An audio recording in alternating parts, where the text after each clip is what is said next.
The concept of a free internet stems from the now recognized importance and enormous potential of having a unified world by creating equal access to new and old information, shared knowledge, current events, and most importantly, freedom of expression. To quote the UN Human Rights Council, the same rights that people have offline must also be protected online. Therefore, just as we day to day should not marginalize minority groups, discriminate by gender, disability, income, or race, we should not and cannot create a world where the internet is not free to anyone and everyone.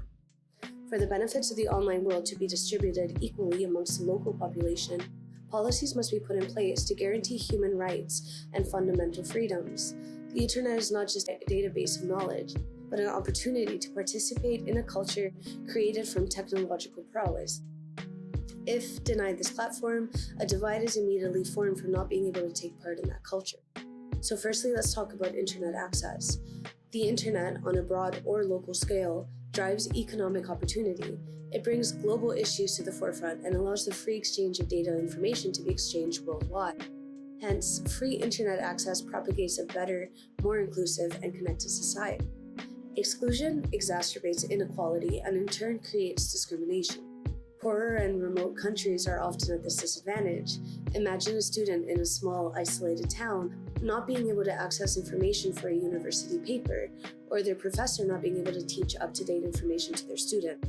Affordable internet could be one of the main solutions to more inclusivity, an implementation recognized by the United Nations General Assembly.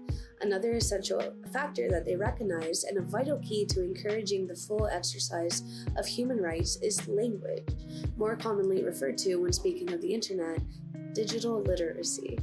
Decentralization could occur successfully if all knowledge, information, goods, and/or services were provided in every language and dialect.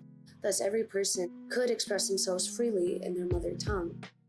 Ultimately, the goal should be to create a platform where minority groups, poor, disadvantaged communities, and the disabled community have a means to easily understand and access the same global and local information as it is their right to do so. It can no longer be denied the importance of knowledge distribution, especially on a local scale. Cultural heritage, local news stories, updated scientific literature, and research is so essential to a community's role in society.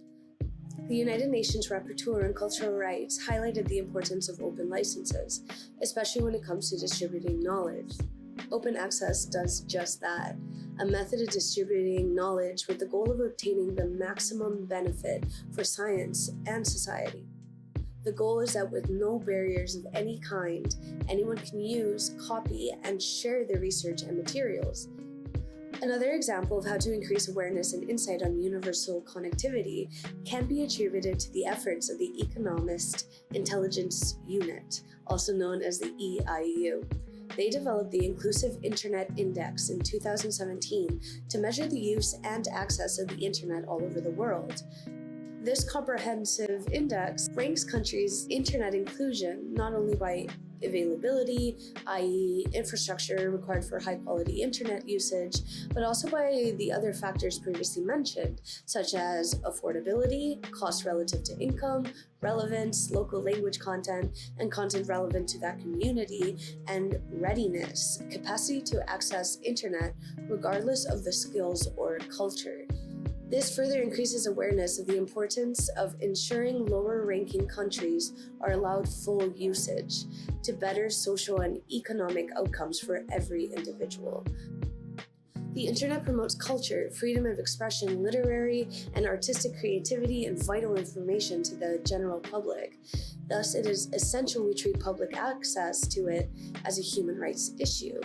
Local governments have an obligation to listen and respond to requests from their citizens while providing remedies to digital barriers and being proactive in aiming to make public information easy, simple, low cost, and most of all, accessible to all.